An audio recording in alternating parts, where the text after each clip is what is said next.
A propósito de la controversia constitucional que promovió la presidenta de la Cámara de Diputados para impugnar el decreto que incorpora las Fuerzas Armadas en actividades de seguridad pública,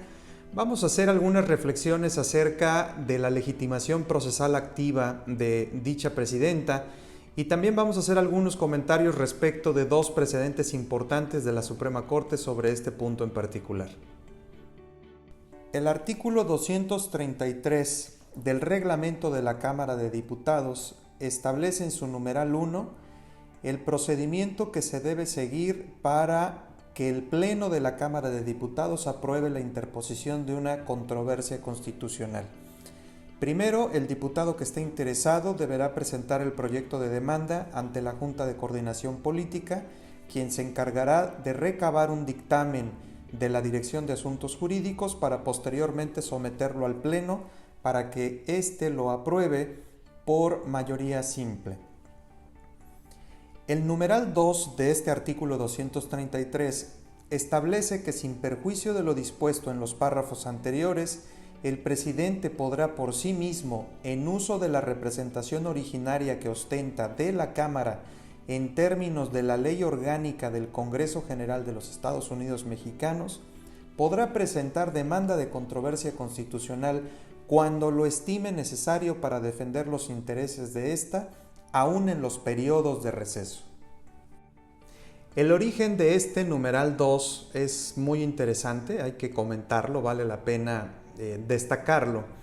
porque en marzo de 2011, el diputado Jorge Carlos Ramírez Marín, en su carácter de presidente de la mesa directiva de la Cámara de Diputados, obviamente, presentó una controversia constitucional en contra del Ejecutivo Federal y en aquel momento impugnó un decreto de reformas al reglamento de la Ley General de Población. Lo destacable de este precedente es que el diputado presidente en aquella época presenta la demanda de controversia constitucional y no agota el procedimiento establecido en el propio 233 del reglamento de la Cámara de Diputados. Este procedimiento que indica que los diputados que estén interesados en promover una controversia primero deben proponerlo a la Junta de Coordinación Política y la Junta de Coordinación Política a su vez votarlo, aprobarlo y someterlo a la consideración del Pleno de la Cámara. En aquella época el diputado Jorge Carlos Ramírez Marín no agotó dicho procedimiento, se fue directo a la Suprema Corte, presentó la controversia y hay que aclarar que en aquella época, en marzo de 2011, no existía esta disposición, este numeral 2, como lo conocemos actualmente en el reglamento de la Cámara de Diputados, en su artículo 233. Fíjense qué interesante, precisamente es con motivo de un recurso de reclamación que promueve el presidente de la República, por conducto de su consejero jurídico,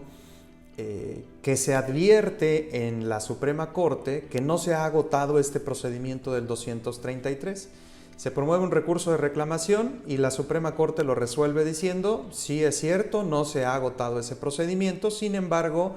es importante precisar que durante la secuela procesal el presidente de la mesa directiva podrá exhibir las documentales suficientes para acreditar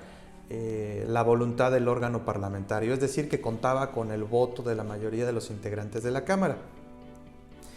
En dicha controversia se dicta resolución y se concluye con un sobreseimiento, pues precisamente porque durante la secuela procesal el diputado presidente de la mesa directiva no logró acreditar que contaba con esa voluntad parlamentaria. Pero lo interesante, y es un precedente que por eso lo quiero citar, lo interesante es que en cuanto se interpone el recurso de reclamación, inmediatamente la Cámara de Diputados modifica su reglamento interno, el artículo 233, y en abril de 2011 lo publica en el Diario Oficial de la Federación e incorpora este numeral 2 como lo conocemos actualmente, este numeral que indica: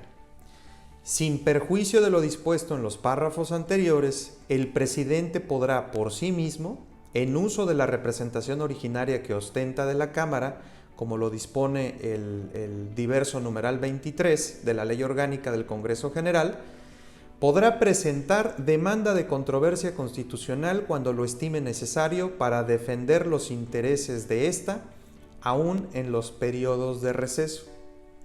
Bien, entonces me resulta muy interesante porque es la propia Cámara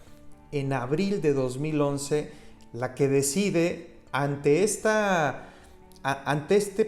proceso complejo que le hemos establecido a los diputados para que puedan sugerir una promoción, sugerir una demanda de controversia constitucional y presentarla ante el órgano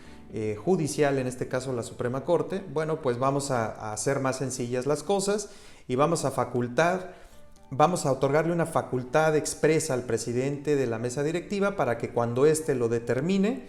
sin necesidad de agotar todo este procedimiento establecido en el 233, pueda firmar y presentar una demanda de controversia constitucional. ¿Qué pasa entonces con la controversia constitucional que presentó la diputada Laura Rojas? Bueno, pues la conclusión es muy sencilla. Tiene la legitimación procesal activa en la controversia constitucional,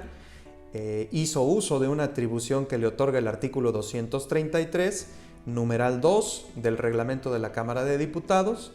y numeral, que dicho sea de paso, fue incorporado precisamente para reconocer la facultad originaria que tiene el presidente de la mesa directiva para representar al órgano legislativo en controversias constitucionales. Pues espero que este comentario te haya sido de utilidad y seguimos en contacto. Suscríbete a mi canal de YouTube, a mis redes sociales. Hasta la próxima.